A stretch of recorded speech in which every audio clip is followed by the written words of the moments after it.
Andrew Smith, known to his family and friends simply as a smooth and shy young man, was quiet, introspective, and deeply connected with the natural world.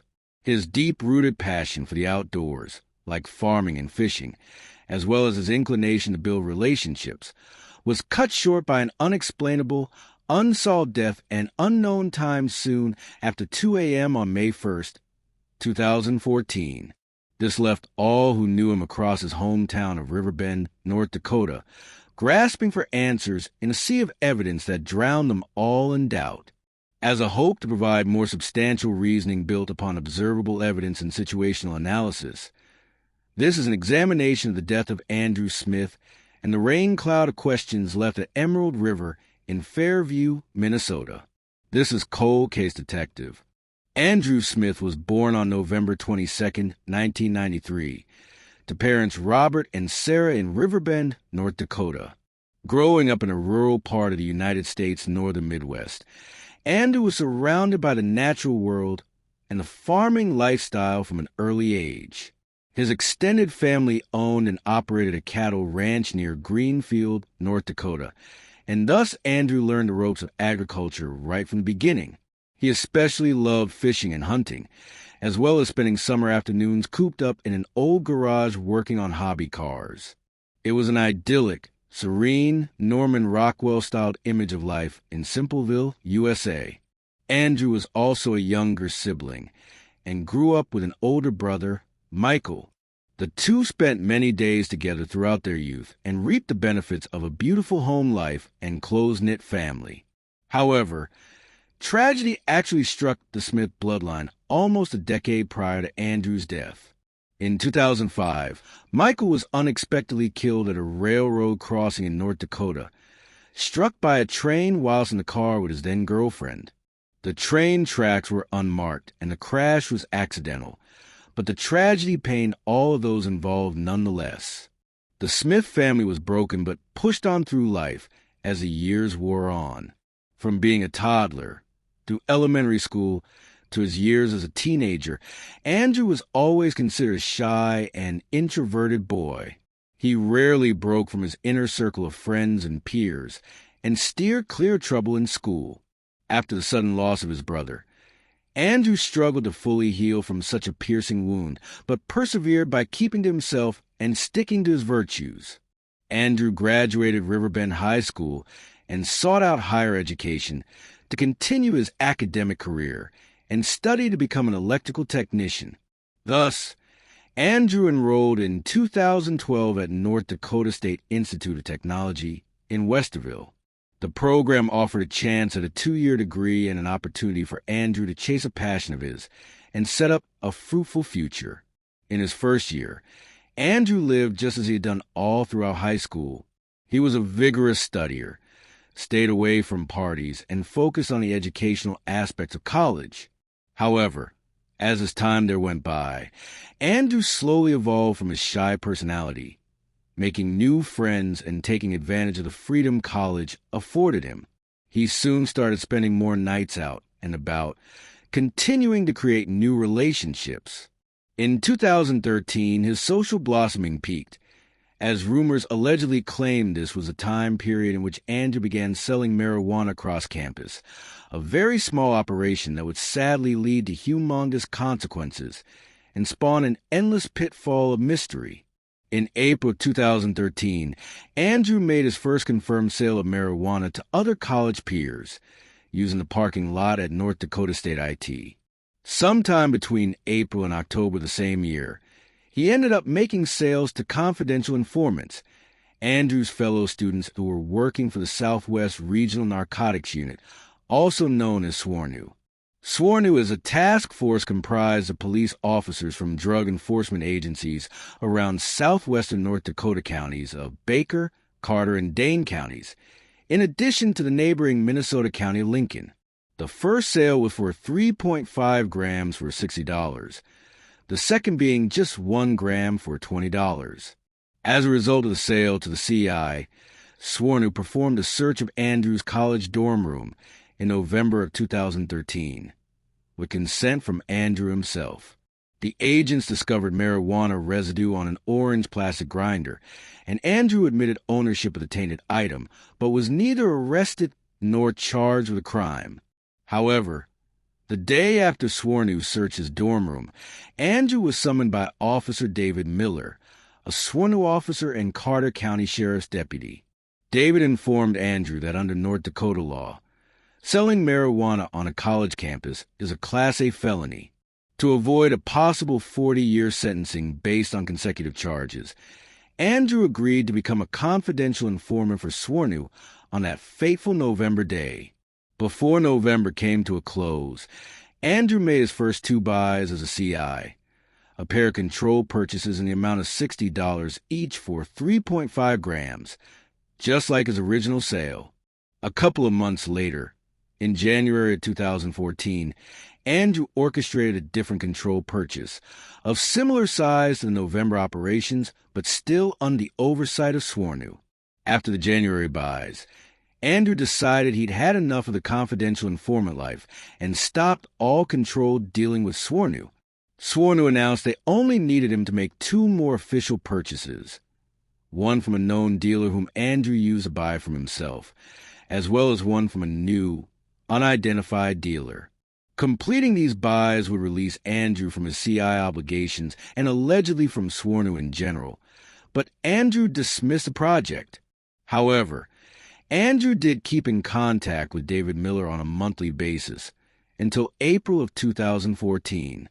In between, Andrew prepared for his future by traveling to places like Capital City and Grand Falls, North Dakota, to interview for job positions as an electrician. He also began dating a new girlfriend and setting himself up well for life after college. On the final weekend of the month, April 25th and 26th, Andrew returned home to Greenfield, North Dakota, to visit with family and help out with the cattle ranch. In the evening of the 26th, Andrew returned to his dormitory and talked to his mother over the phone. The pair discussed their cell phone plan and its data limit reaching the max. It would be the last contact Andrew made with his family. A few days passed by, and on April 30th, Andrew went out with his roommate Ben Carter and a few other friends for a nightlife adventure. The band of friends returned to Riverview Hall, the name of the men's living quarters, and watched a movie together. The movie finished, and Ben and Andrew headed to bed. A couple of hours later, at around 2 a.m. on May 1st, 2014, security cameras around Riverview Hall captured Andrew walking out of the building. He wore a blue Jays sweatshirt with a hood, carried a black backpack on his back, and possessed his phone, though that was turned off at the moment. This would be the last confirmed sighting of Andrew whilst alive.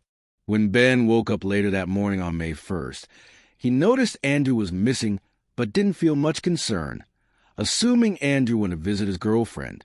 That afternoon, however, Ben and friends realized Andrew never returned for his classes and quickly reported him missing to the NDSIT campus police. Not long after the report was filed, police discovered the CCTV footage of Andrew and reported it to fellow law enforcement agencies.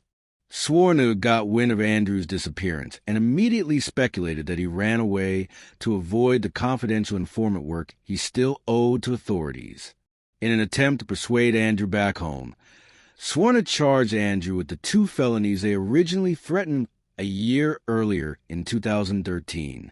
A few days after the disappearance, with no sign or trace of Andrew discovered, the Smith family pleaded for him to return, asking he return and assist with the spring calving on their ranch, but to no avail. From early May to late June of 2014, investigators combed the surrounding areas around North Dakota State Institute of Technology.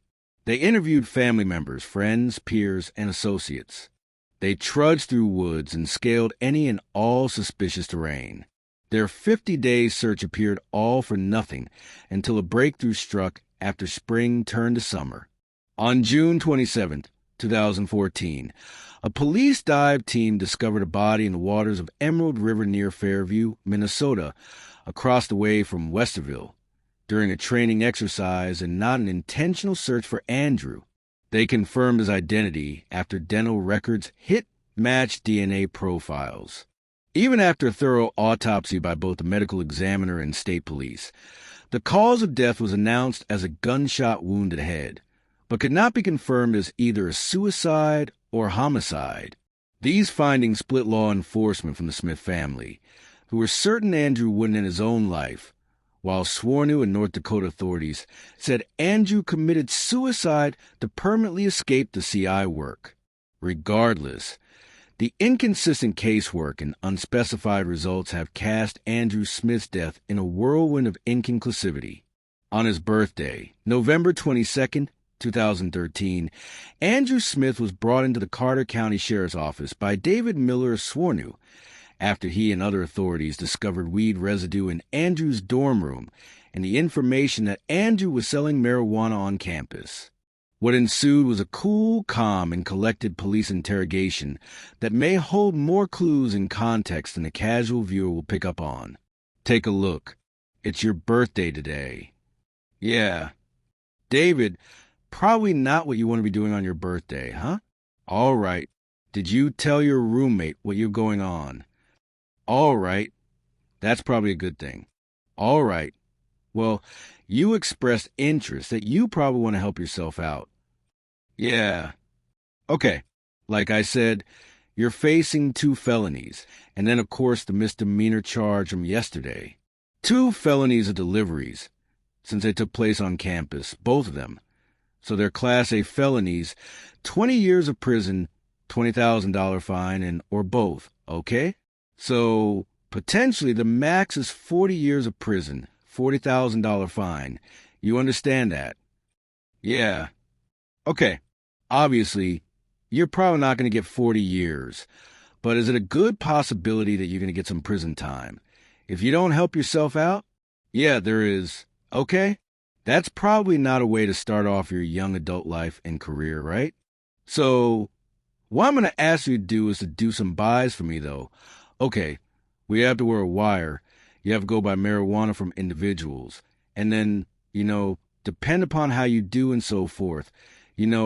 A lot of this could go away. Is it all going to go away? Probably not. Are you going to probably have to plead guilty to, maybe a misdemeanor possession of marijuana?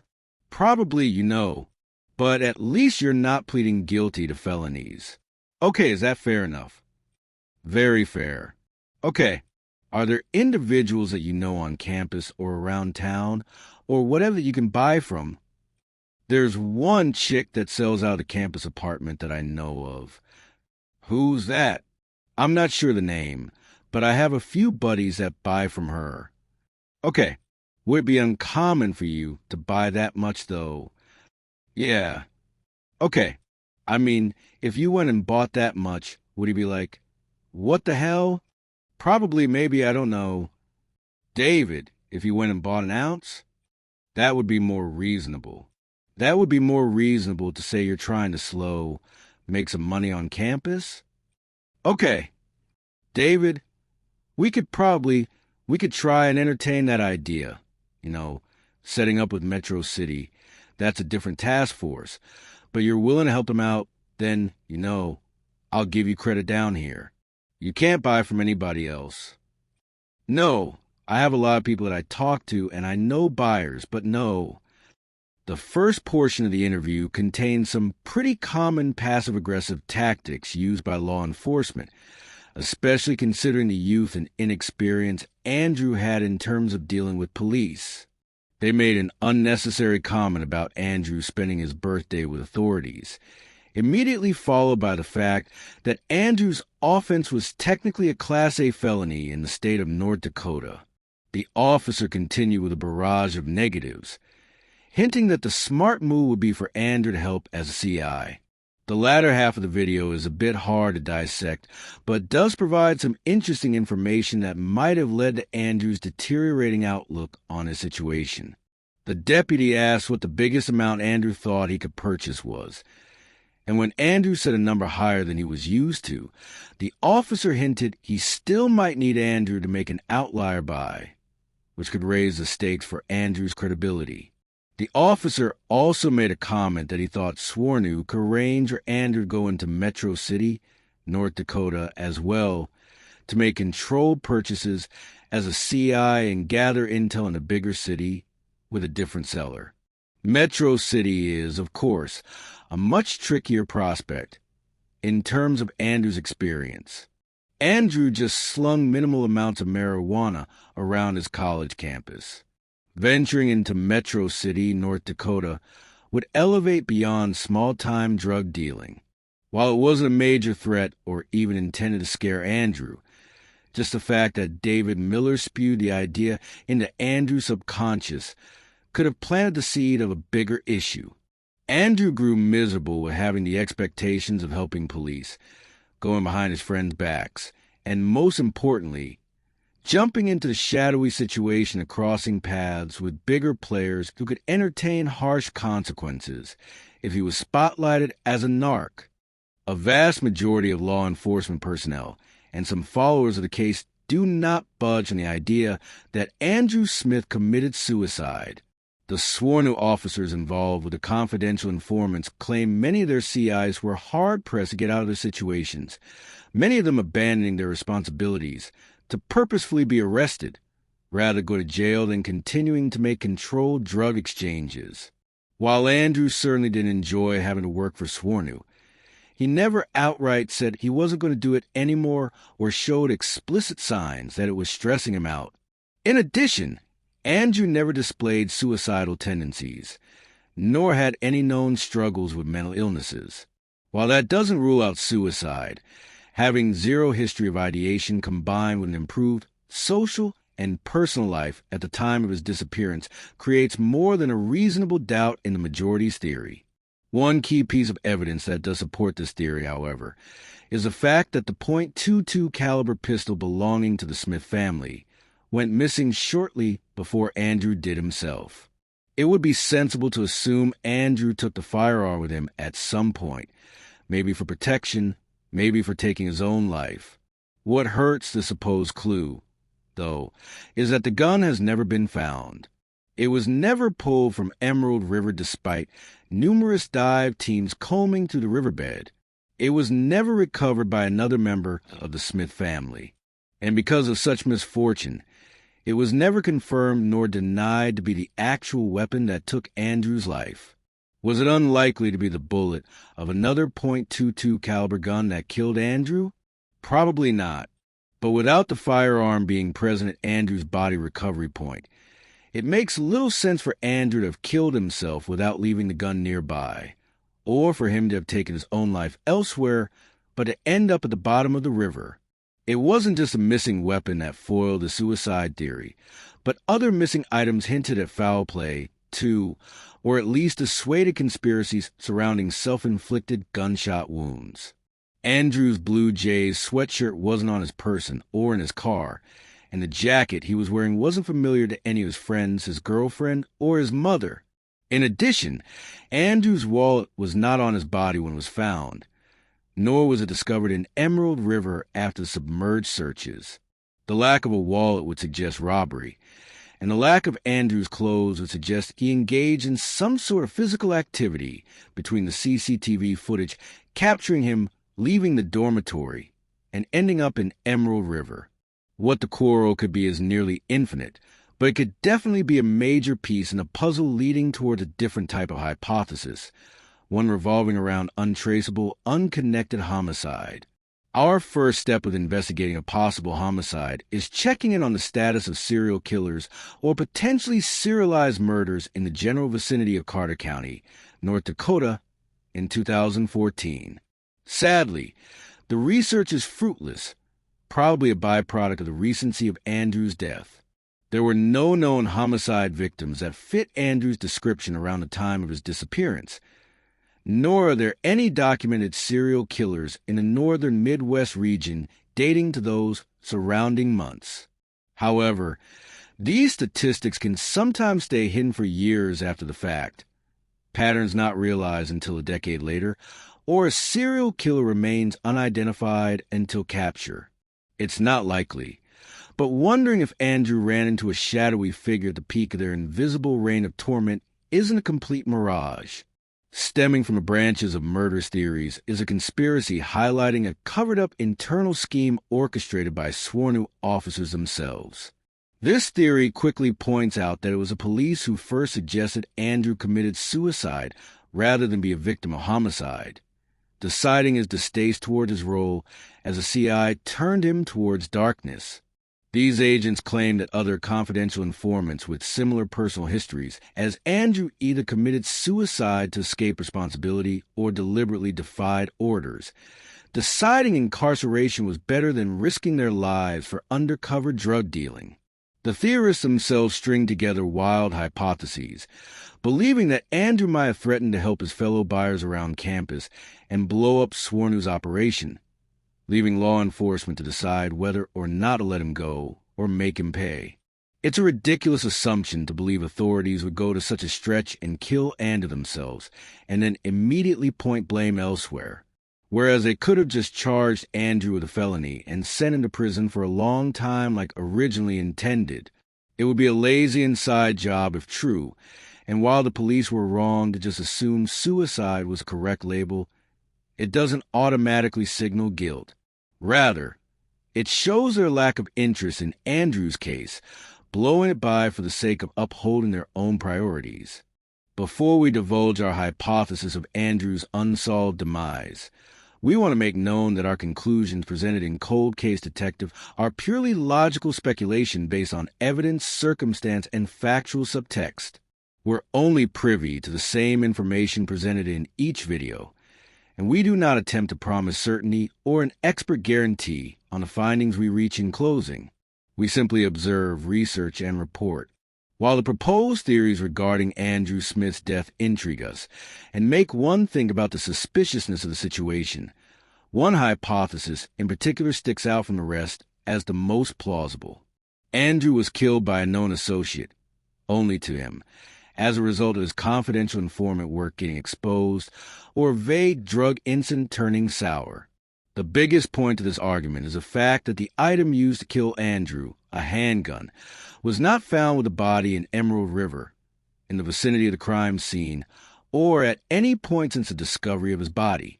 It's physically impossible for Andrew to have killed himself and move his own body after the fact, leaving zero trace or breadcrumb trail leading back to the weapon.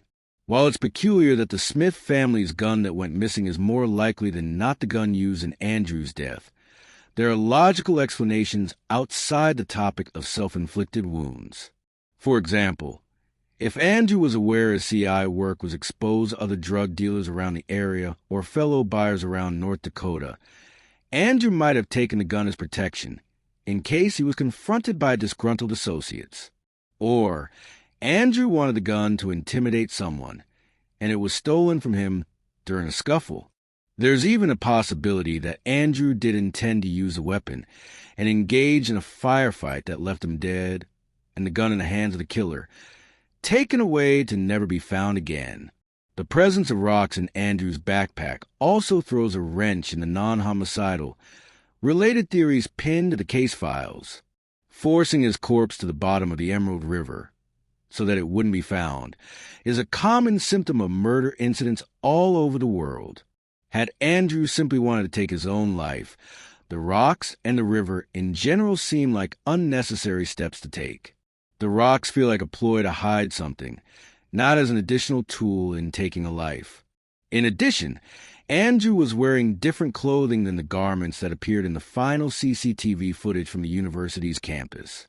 It's certainly plausible that he just changed clothes between leaving school and his disappearance, but with no leads pointing investigators toward the Blue Jays sweatshirt.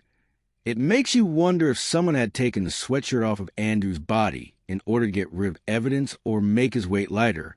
This makes sense when considering the theory that Andrew was actually killed somewhere else and then transported to Emerald River. The Smith family had Andrew's car analyzed, and it was concluded that the sitting water in the bottom of the vehicle indicated a wet mass was sitting in the car at some point shortly before its discovery, strongly hinting that Andrew was put in the back of his own car prior to being dumped into Emerald River. There's a chance the theorized killer dumped Andrew's body into a separate body of water, maybe a pond or a shallow lake, and realized it was too obvious or too close to his murder scene. Thus, they retrieved the body, moved in the car, and put him in Emerald River. On a similar note, the killer or killers could have gotten drenched themselves in the Emerald River and soaked the car when they hopped back in Andrew's vehicle and drove away. Regardless, there was more than likely a second party that involved Andrew's vehicle, which resulted in its wet condition when found by investigators, but will never be known for sure, as the security cameras at the university student parking lot were malfunctioning the night of Andrew's death. The biggest argument of all is Andrew's utter lack of history in battling mental illnesses, displaying signs of suicidal tendencies, or creating a single cause of concern in his family and friends regarding the idea he could take his own life. While Andrew had many difficulties in both his personal and his social life, nothing steered him into self-destruction. In fact, at the time of his disappearance, besides having completed CI work for drug dealing, Andrew was on the up and up. He had a great relationship with his girlfriend and made excellent grades across his classes in school. Dealing drugs could definitely have created invisible emotional and psychological stressors around the end of Andrew's life. But the true darkness probably came to people that Andrew encountered both intentionally and by chance. The unexpected nature of crime and the criminal underworld can bring forth destruction in the blink of an eye, and all it takes is one wrong move or an unlucky mishap for someone innocent to trip up in front of someone malicious. Thus, the risk in selling drugs, combined with working with the police, and the knowledge of hardly anyone in his life, left Andrew vulnerable to the unjust nature of the CI side effects, and someone took away his chance at escape and prosperity. Nevertheless, we'll always remember Andrew for the person he was prior to the negative labels he received during the run-ins with Swornu and low-level college drug peddling. Instead, we will see him as a quiet yet bright and burning young man with endless potential and an honest hope for not only himself, but his friends and family too. We will attribute his troubles to the positive outcome of Andrew's Law, a law giving protections to other confidential informants and their rights to an attorney, and most of all, their rights to speak up and share their thoughts. We all deserve a chance to create our own futures, and sadly, Andrew was stripped of the opportunity. His soft-spoken, yet stone-hard diligence will help retain his legacy as nothing more than an American dreamer, striving for a life worth living.